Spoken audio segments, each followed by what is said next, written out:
কৌশাম্বী জেলা থেকে এসছেন এরা এবং আমরা দেখতে পাচ্ছি যে তারা কিন্তু নির্দিষ্ট অনুষ্ঠানে कहाँ से आए हैं? कौशाम्बी ये क्या बनकर कर जुलूस मशक बीम मशक बीम। आज आप जाएंगे इधर हाँ अच्छा, इसको क्या कहते हैं? घोड़ा बोलते हैं, काट के घोड़ा, कट घोड़ा वाली इसको, और लिल्ली घोड़ी। जब पहले मशक भी वाद्य बजता था तो उसके साथ ये डांस करता था।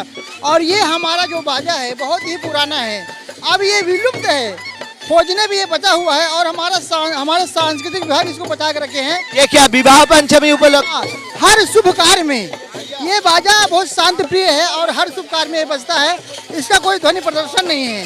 রামচন্দ্র এটা বিবাহ পঞ্চমী বলা হয়, অর্থাৎ রামচন্দ্র এবং সীতা দেবীর বিবাহ হয়েছিল আজকে এবং সেই উপলক্ষে এই যে জুলুস, সেই জুলুস নিয়ে তারা বেরিয়েছেন এবং এটাকে বলা হয় মঙ্গল জুলুস। এখানে তারা বাজাচ্ছেন, আমরা শুনে নেব। এখানে ব্যাকপাই বাজাচ্ছেন, ব্যাকপাই রয়েছে।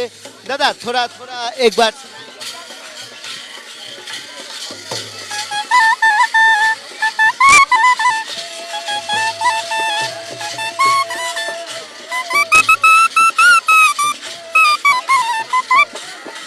কোনো মঙ্গল শোভাযাত্রার আগে এই ধরনের অনুষ্ঠান হয়। আর যেহেতু বিবাহ পঞ্চমী তাই আমরা দেখতে পাচ্ছি ব্যাকপাই, এখানে হচ্ছে সানাই, এখানে হচ্ছে কাঠের ঘোড়ার নাচ, এই সমস্ত নিয়েই কিন্তু মেতে উঠেছে অযোধ্যা।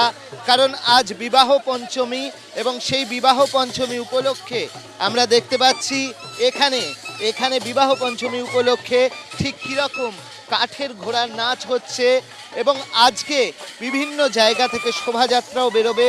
সব মিলিয়ে রঙিন হয়ে উঠেছে অযোধ্যা। ক্যামেরায় শান্তনু দত্তের সঙ্গে অর্ণব মুখোপাধ্যায়, এবিপি আনন্দ, অযোধ্যা।